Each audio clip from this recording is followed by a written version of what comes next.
Welcome back to the channel's Bojangle, and today we are concluding the ReZero Sloth if story. This would be the last if story we're checking out because y'all told me Gluttony's got a shit ton of spoilers, so we're not gonna react to Gluttony.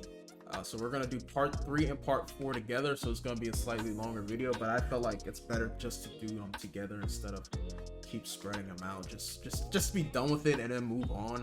I don't know what other ReZero content I'm gonna do. I have no idea. Don't ask me. I really don't know. I think we're basically done at this point, unless there's like something else that I could check out. Some of y'all told me to read the novel. I don't know. I honestly don't know. Don't know if I'm going to. Not sure. But anyway, so let's conclude this Sloth this story. See what this what's this thing called?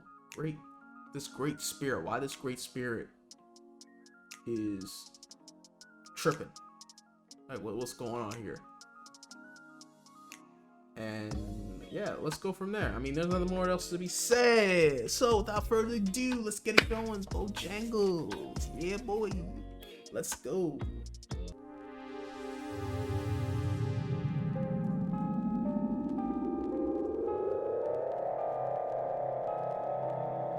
Welcome back, ReZero fans. It's time for another episode of the ReZero Sloth if story. This is part 3, so if you haven't seen the first 2 videos, click the link in the description. This video will cover chapters 4 and 5, and we have no time to waste, so let's get right into it. Yes, sir. For the past several days, Tia has been living in the old apartment.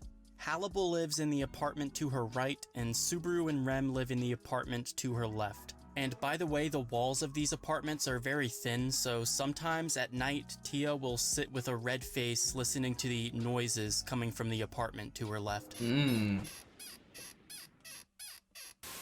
Every morning, the 4 of them eat breakfast together. Tia still doesn't know how to use chopsticks, so she holds one in each hand and makes a total mess every time she tries to eat. I do the exact same thing. Don't worry, Tia. One morning, Tia tries to get Hallible to find her a job. She says the only thing she's good at is killing, but she doesn't feel like killing anymore. So Hallible recommends that she either becomes law enforcement or a bounty hunter. She's a strong fighter, so arresting criminals would probably be easy for her. Tia gets excited by this idea, so she grabs Hallible by the neck and drags him outside with her. She makes him take her to the town's quest board so they can take a look at all the wanted posters.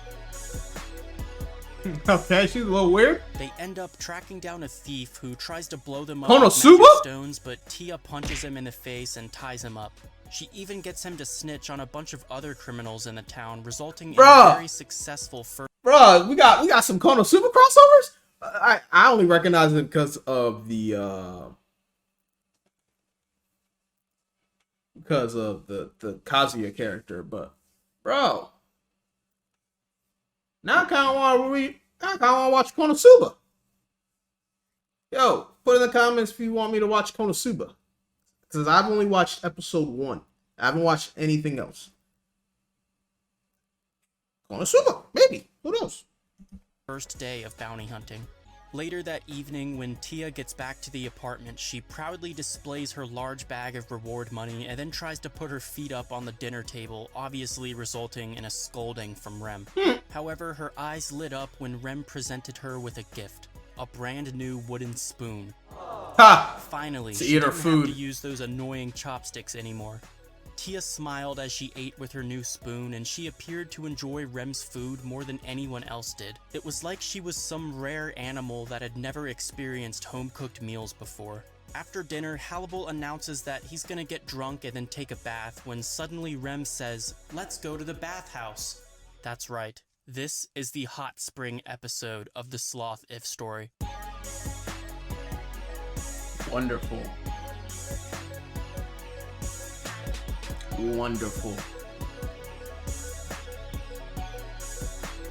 to animate this, you gotta have mad Hannibal and fan Subaru service. try to My relax niggas, in the y'all water, just in but there Tia climbs the wall with the and tries clothes to on. wave to them from the other side. She was naked, but sadly the wall covered up all the good stuff. Still, her wet hair and shoulders were quite charming, and Tia was honestly really attractive.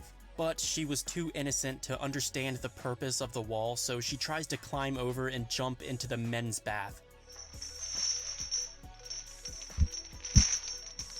Suddenly, Subaru hears the all-too-familiar sound of chains, and then something wraps around Tia and pulls her back down. Oh, okay. Rem apologizes from the other side of the wall, and Subaru wonders how and why she brought her morning star into the bath.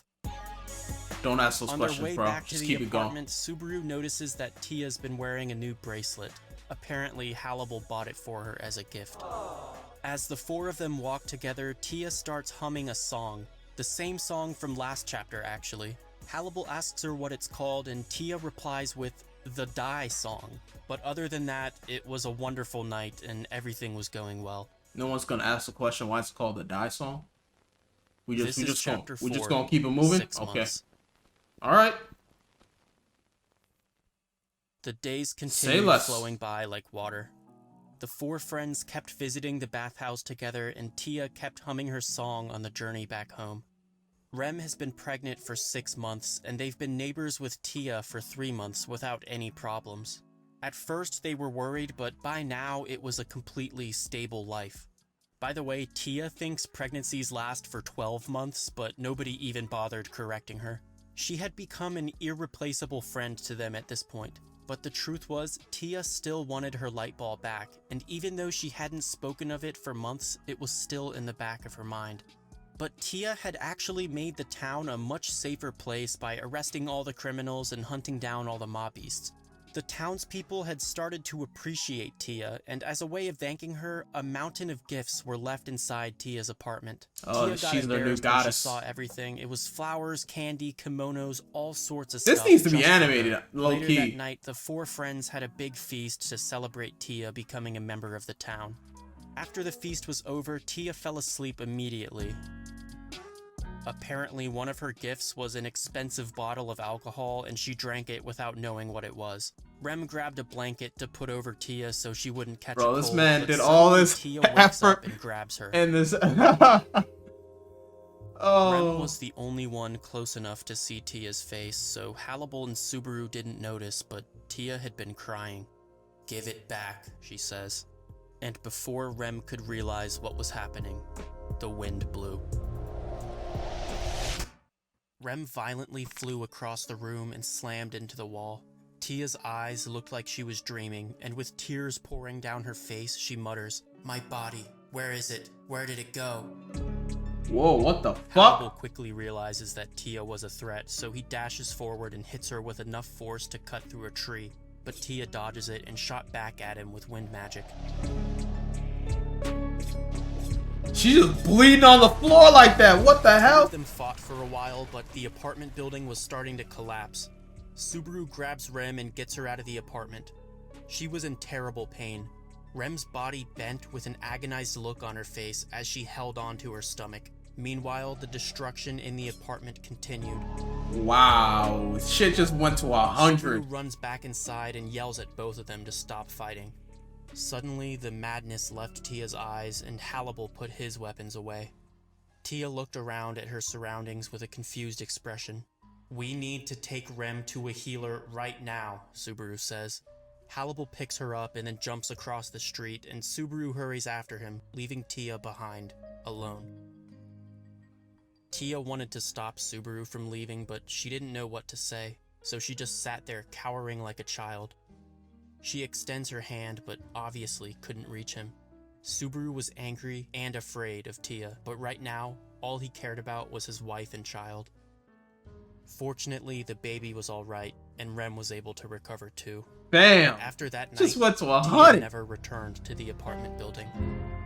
What the fuck? Who took her light bulb? Chapter 5. 10 months.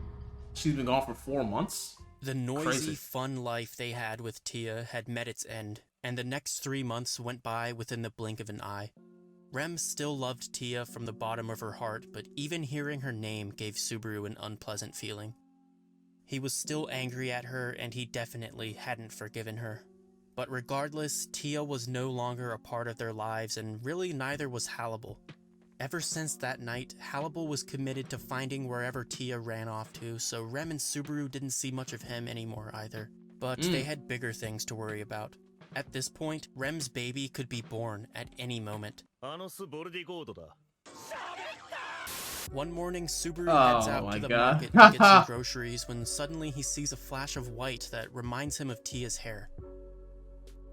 He keeps chasing after it until eventually he ends up in a dark alleyway. Why? The person he finds is definitely Tia, but something was different. It's the one in the black. It was her clothing. The Tia Subaru remembered had a white outfit, but this time this it was one's black. The killer. Die, she says, and then a violent wind of bloodlust hits Subaru directly. Well, at least that's what should have happened. Somehow Subaru survived the attack. Yeah, seconds before the wind was about to touch him, Tia grabbed him and flung him out of the attack's radius. That's right, Subaru was now looking at two different Tias, each wearing a different colored outfit. It was two, it wasn't like a split personality. A Super Smash Bros. Fight, oh my god. Subaru joins the fight too and starts throwing onions at the black Tia. His throws were pathetic and nothing he threw actually hit the target, but after he throws a bottle of alcohol, the black Tia stops moving. As the scent of alcohol reaches her nose, she covers her face with her hands and lets out a groan full of pain. This should have been a victory for the white Tia, but she was affected by the alcohol as well. Apparently, Tia must have had some traumatic experience with alcohol in the past, because when she smells it, she loses the ability to function. Surprisingly, the black Tia's face starts melting. Her body slowly falls off of itself like she was shedding her skin or something. Even the size and shape of her body was changing, as if she had been using some kind of transformation spell. Now guys, there is no official art for this character, and I couldn't even find any fan art, so I apologize for the lack of visuals here, but hopefully the words will be enough to help you picture it. Hannibal created a clone? The black Tia had transformed into a young woman that looked about 20 years old. She had dark brown hair, a pale face, and light blue eyes that were filled with hatred for Subaru. But her most remarkable feature was the two glowing objects protruding from her skull. Yes, this woman was another Oni, the same race as Rem. Looking at Subaru, the Oni woman's bloodlust overflowed, and the storm of wind obliterated the surrounding buildings, causing them to collapse into the alleyway. What the fuck is going on? What is happening? The white Tia was still frozen stiff, so Subaru carries her out, and the two of them escape back to the apartment. When Rem saw Tia, she tackled her with a hug. After a 3-month hiatus, Tia was finally back, and yes, she's got some explaining to do. Hannibal had returned as well, and the four of them all sat down for a while and had a long conversation. 2 hours later. That anime picture looks familiar, I can't remember where it's from. Finally, the Tia mystery was for the most part solved. Apparently, Tia had no idea until today that she had a clone. What happened was, a young Oni woman stole Tia's light ball, which was basically the source of her power. So with the light ball in her possession, the Oni woman gained Tia's appearance as well as her wind magic capabilities. But because she was the same race as Rem, they both smelled the same to Tia, so that's why Tia thought Rem took the light ball. Tia also reveals her true name. Yes, she is the Great Spirit Celestia, also known as the Phantom Killer or the Most Beautiful Shinigami. And the light ball is actually an extremely dangerous item. While Celestia has it, she turns into a ruthless murderer like the Black Tia is. In fact, if Tia had it right now, she wouldn't be able to stop herself from killing everyone in the town, including Rem and Subaru. So whenever she finally gets it back, she's gonna have to stay far away from civilization, and she'll never get to see Rem and Subaru again. The woman was the one who accepted the quest to investigate Celestia's bed. However, she wasn't very interested in the actual quest, but more so the light ball itself. She wanted to use the light ball's power to fight the witch cult, because just like Ram and Rem, her village was also attacked by the witch cult when she was a child. And remember, Subaru smells like the witch, so the Oni woman must think Subaru is a witch cultist, which would explain why she keeps attacking him. Anyway, shit. Tia is ready to go off on her own to fight the Oni woman for the light ball, so she says goodbye to everyone and then flies off into the night sky. And yes, Rem was very sad about this because it meant she would never get to see Tia again. But as heartbreaking as it was, there was still a much more immediate issue taking place. That's right, Rem was finally going into labor. The baby was going to be born, and Rem and Subaru's lives were. I like how a great spirit forever. just casually Subaru just carries walking Rem around through the streets of like nothing, Kararagi, running as fast as he can, like just like without nothing, realizing that, in a sense, he was still running away. Facts.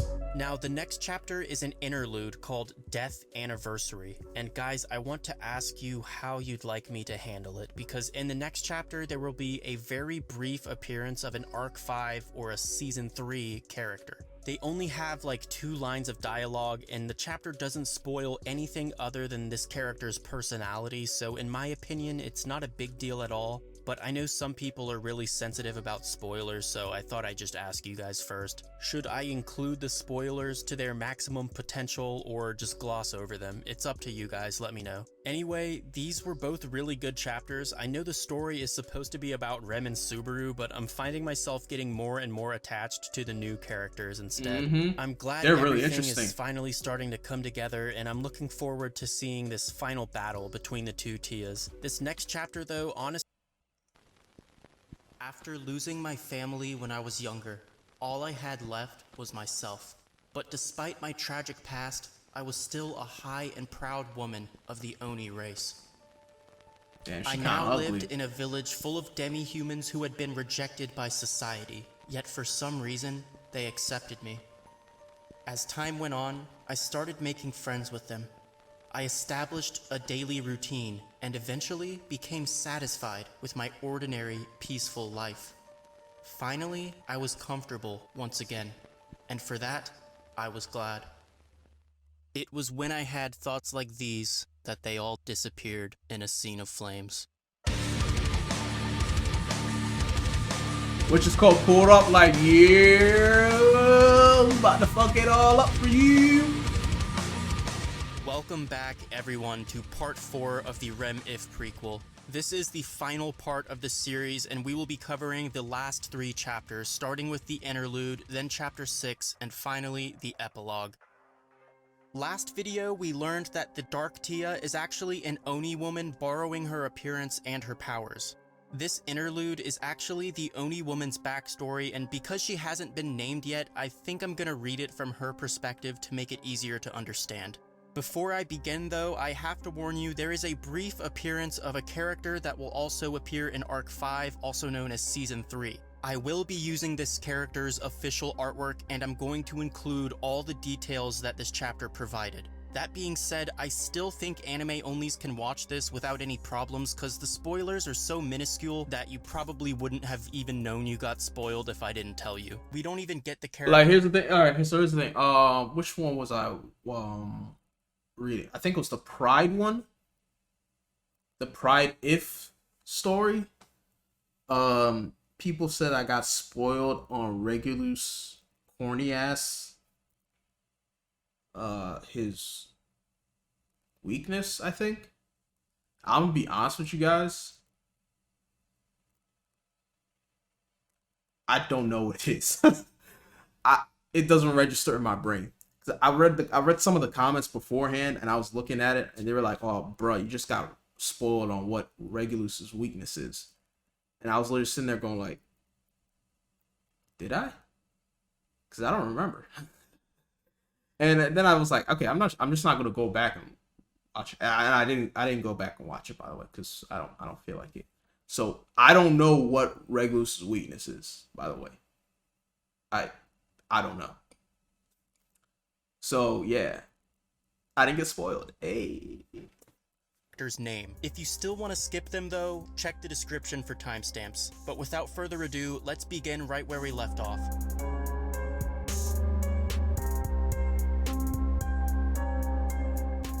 The young man who taught me to grow crops, the elderly neighbors who showed me kindness, all of them burned. I was the only one who survived.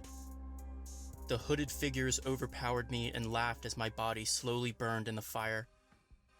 As I lied there helplessly, I heard another woman's insane voice approaching me slowly. The voice was both psychotic and wicked, That was and like it a witch echoed cult inside my member. head, tormenting me. As if I wasn't already suffering enough, the crazy woman walked up to me and poured something disgusting into my body. It creeped in through my ears and slithered around inside me, violating my body. The whole time, the crazy woman taunted me while the other witch cultists laughed. I shrieked in agony as not just That's my the body Archbishop. but my soul rejected the repulsive liquid flowing through my insides. "Work's all done," the crazy woman said as she walked away. But even after she left, her voice kept echoing inside my head. Suddenly, my nose could detect the witch's scent for the first time. I could smell the people that tortured me and burned my village. The disgusting thing she poured into my body somehow advanced my sense of smell. So And she from helped that her moment out. on, I vowed to punish anyone who smelled like the witch.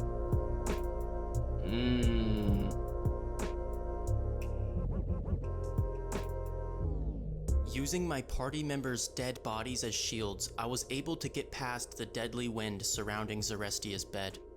After Wow. retrieving the light ball, I finally had enough power to slaughter everyone with the witch's scent. One particular night, my nose reacted strongly to a young man walking the streets of a town called Banan. He was on his way home after a hard day's work at one of the town's mansions, and there was someone with him too, a cute woman with blue hair. She was another Oni, the same race as me, the same blood as me. I didn't understand. How could another member of the Oni race be happily in love with someone like him, someone that smelled like the witch? Is she really going to protect a witch cultist? In that case, I'll just have to kill her too. Oh, this is getting crazy and deep. The woman dressed in white collapsed after I threw her against the wall. Her scream sounded familiar. Her voice is the same one I hear endlessly telling me to kill. I lifted her up and drained her of her power. I watched as her existence slowly turned into dust. With her last breath, it sounded like she was trying to say someone's name. However, it didn't matter to me. The woman crumbled into dust, and her remains were scattered by the blowing wind. Finally, my power was complete. Shit. All that's left now is to get my revenge. She killed Not Tia. only on the enemy with the scent of the witch, but also that woman who's close with him. Killing both of them is the only thing that will comfort me. This will be my atonement. It isn't hatred, it's my duty.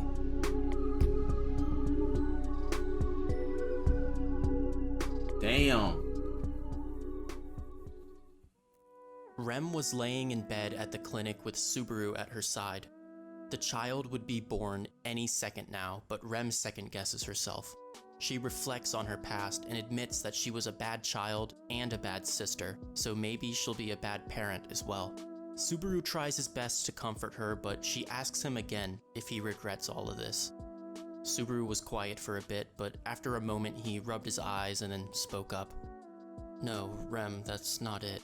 I've been saved.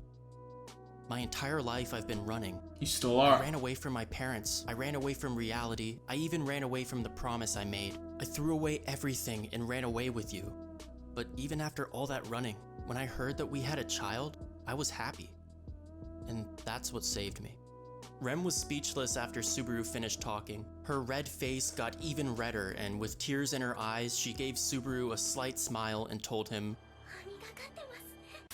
but then Subaru is kicked out of the room by the doctor because Rem's about to give birth and Subaru would just get in the way. Outside of the clinic though, Hannibal was waiting for Subaru. "We've got business to take care of," Hannibal says. Reaching into his kimono, he reveals a bracelet identical to the one he gave Tia. Apparently, these bracelets have magical power as long as there's two of them, but Hannibal's bracelet lost its magical power, meaning that something bad happened to Tia. When Hannibal and Subaru realize this, the two of them agree to avenge Tia and stop this Oni woman once and for all. Damn. So Tia's dead? The No. slaughterous wind turned everything to dust. Hannibal's throwing knives were repelled by the wind attacks. No matter how many he threw, he couldn't hit the Black Tia. The Black Tia was busy dealing with Hannibal, but she couldn't ignore the stench in the air. The witch's scent was getting stronger, and it disgusted her, to the point that she couldn't take it anymore. She ignored Hannibal and went straight for Subaru. "You know, your face is a lot cuter when you smile, almost as cute as my wife's," Subaru says. The Dark Tia replies with "die" and then shoots at him with wind magic, which is blocked by a knife thrown by Hannibal. She chases them across rooftops, blasting wind magic at them. All the while, the voice in her head continues telling her to kill. But she senses that they might be leading her to a trap, so she was hesitant to leave the rooftop. However, something happened that made her lose all sense of reason. She's weak to alcohol, bruh.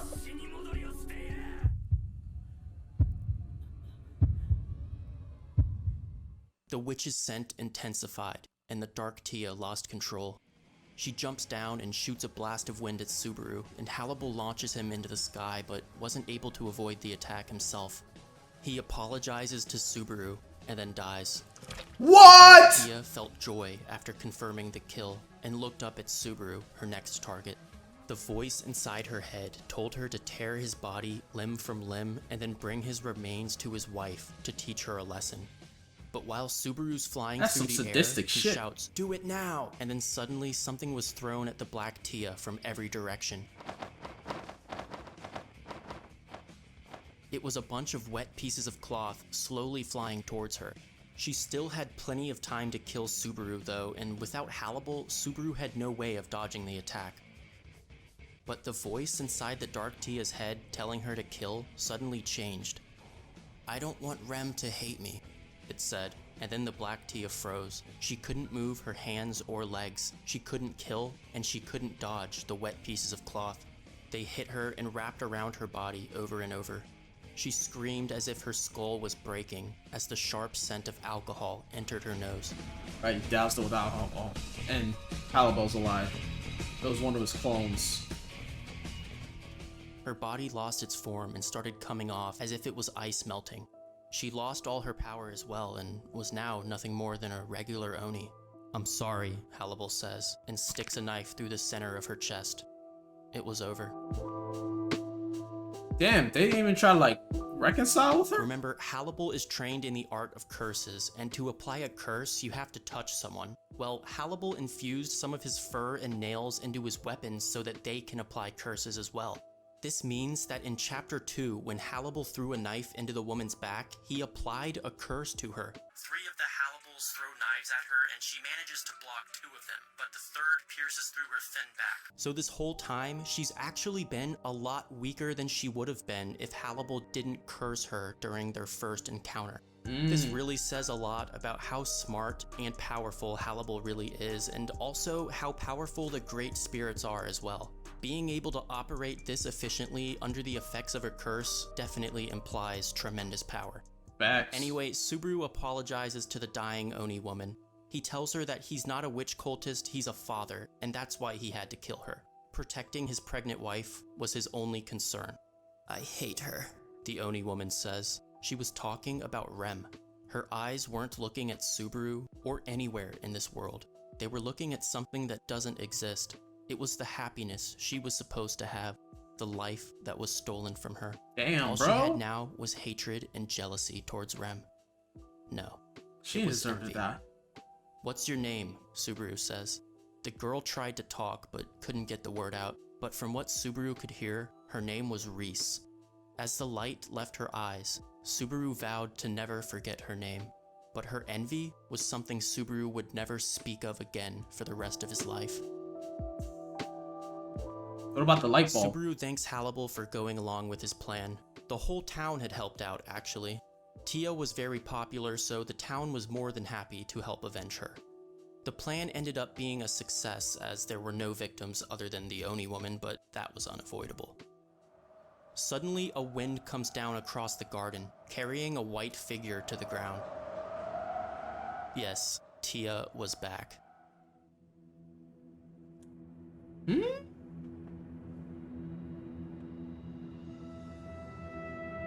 Many hundreds of years ago, long before there were witches and dragons, the great spirit Celestia roamed the continent freely, using her magic as she pleased. With her hands, she produced fire. With her legs, she dug up the earth. With her tail, she created water. And with her mouth, she controlled wind.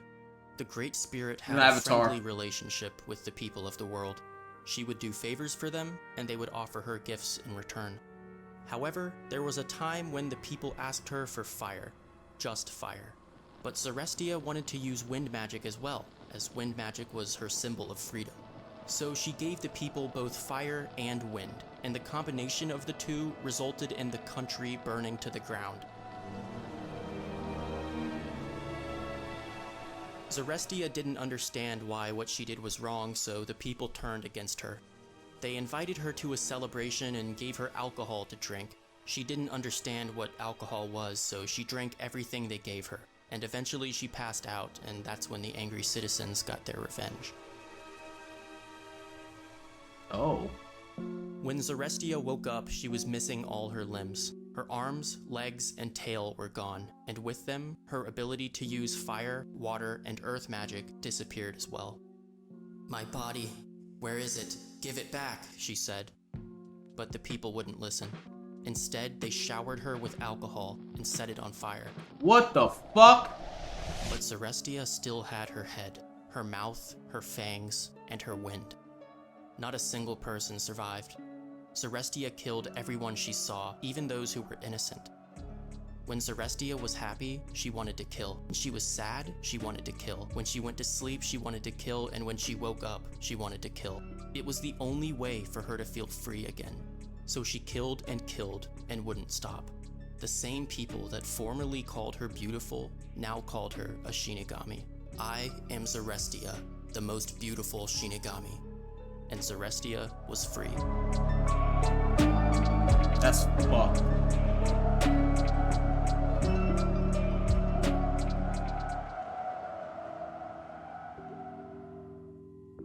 Rem was in terrible agony. Giving birth was so painful that she couldn't even feel the horn coming out of her head. She focused all her energy into the baby, closed her eyes, and tried her best to push through the pain. But when she opened her eyes, she saw something unexpected. It was no hallucination. Tia truly was standing there, smiling with a murderous look in her eyes. It was a genuine smile, but it was completely full of bloodlust. She was wearing the white outfit, so it was definitely the good Tia. However, the aura she gave off was exactly the same as the bad Tia, which meant, "You got your light ball back," Rem says. Tia gets embarrassed and starts nervously playing with her hair, and with a red face, Tia timidly confirms Rem's suspicion. Rem wasn't afraid, but she had to ask, "Tia, are you going to kill me?" After a moment of suspenseful silence, Tia answers her, "I want to, but I love you guys, so I won't kill you."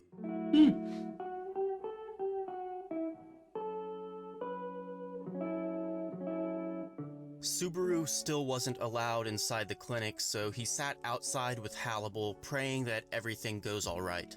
He prayed to every deity he could remember, and even added Tia's name right at the end of the list. Hannibal asks him if he's decided on a name for the child yet, which of course he had. Subaru says that if it's a girl, he wants to name her Spica, and if it's a boy...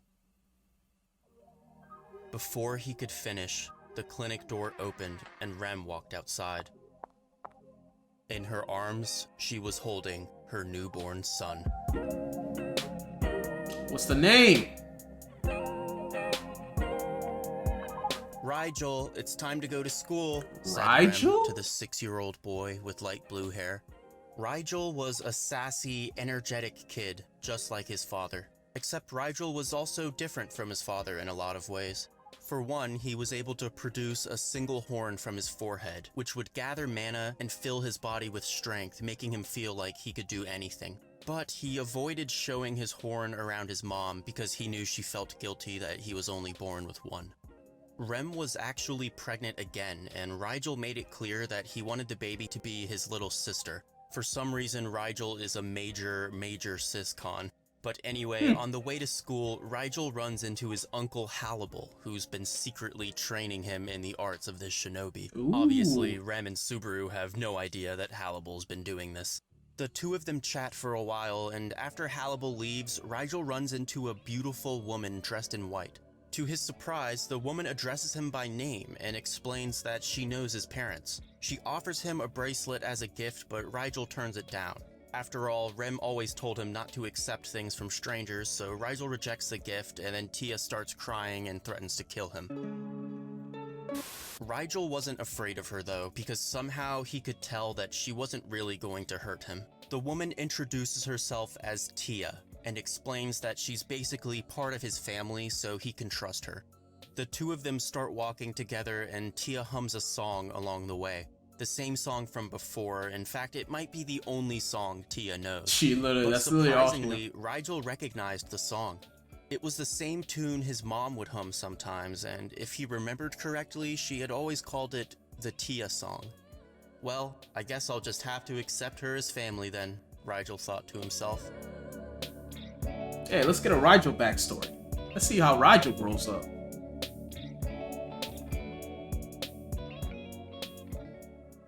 Under that light blue sky, in that ordinary-looking town, in that corner of the world, irreplaceable happiness existed for the Natsuki family. To achieve this, there also existed things that were sacrificed, people that were lost, places that were abandoned, and memories that can't be forgotten. But despite everything they left behind, Natsuki Subaru and Natsuki Rem will continue to live in this world as it goes on. And that Damn, was Amelia dead for the though. lost boy who wandered into another world. He gets his own slice of life instead of going through goddamn just trauma and pain non-stop. Jesus. And that concludes the Rem If prequel. Yes, this was just the prequel, so the story does continue with the Prequel? original Rem If, but after this point, all the conflict is resolved, and what's left is basically just slice of life type filler stuff. So right here is where the Sloth If story really ends, and the content after this point could be viewed as a sort of OVA for lack of better terminology. What makes this If story different from the others is that Subaru overcame his mental conflict by the end of the story. In the beginning, Subaru chose the path of sloth, but once he realized that he was a father, he chose diligence instead, and finally Instead went of through running. the same development that he was supposed to get from episode 18. The difference was, in the main story, it only took him that one conversation with Rem to obtain it, but in the Sloth This If one, it took him almost a year. much longer. It's not like he didn't choose the right path in the end, he was just too slow. I thought that was a very Sloth. clever way of thematically incorporating Sloth into the story while at the same time still giving Subaru a happy ending with Rem. The other This ones If aren't story happy. gave us a lot of new information, a massive amount of world building, and some awesome new characters that could potentially appear later on in the main story. But in my opinion, the most important thing from this If story are the possible theories that it allows us to form. I don't know how many of you picked up on this, but I want to talk about a huge detail from this story that might affect the main story in a future arc. For some reason, the witch cult was trying to exterminate the Oni race, and that crazy woman was conducting some very evil experiments with a mysterious liquid. But the Oni woman Reese wasn't able to smell the witch's scent until after that liquid settled inside her body. Wow. Reese being able to smell the witch's scent was a symptom of that crazy woman's experiment. Oh. This is very important because it means we can assume that normal Oni aren't supposed to be able to smell the witch's scent. But remember, Rem can. Oh. Rom can't, the other Oni can't, and Reese couldn't either, until the crazy woman poured that liquid into her body. So Rem's been the experimented theory is on. Something similar happened to Rem when her village was attacked, and that's why she's able to smell the witch's I thought scent. Rom could, This but story now I think also about it, pretty she much can't. confirmed that the founder of Kararagi was originally from Japan. I mean, literally everything in Kararagi mimics early Japanese culture, so that's another very interesting detail that'll probably have some relevance in the future. But anyway, I really enjoyed this If story, and I had a blast making these. Because what that can mean is Subaru could possibly meet other people who've been isekai. in this, so it lends the idea that there are other isekai people in this kingdom, this country, and he could potentially run into them. But damn, that was a detail I never, it didn't really dawn on me until I thought about it. I'm like, wait a minute, she could smell them now? I thought Onis always could smell them. I always assumed Onis could smell the witches, but this lends the idea that no, it's something that's been put into them. Woo! That makes it mad interesting, man. Like this was definitely interesting. The Restia being one of the great spirits, one of the great 4 spirits. It's a Puck, the horse nigga, and Celestia. I forget what the last one is. But yeah, man. Oh wow. This If story was definitely these If stories are really interesting. Damn, I low-key want to read the Gluttony one. I want to listen to the Gluttony one. Y'all say it's got massive spoilers. I don't care. Yo, put in the comments if you want me to listen to the Gluttony one. I don't care if I get spoiled, because these are very interesting. Yeah, if I get spoiled, I get spoiled. It's whatever, bro. It's whatever. But let me know, like, how bad are the spoilers? Like, how many spoilers are in it? That's what I want to know. But yeah, let me know. Alright, without further ado, it's Bojangles signing out. Y'all take it easy peasy. Peace.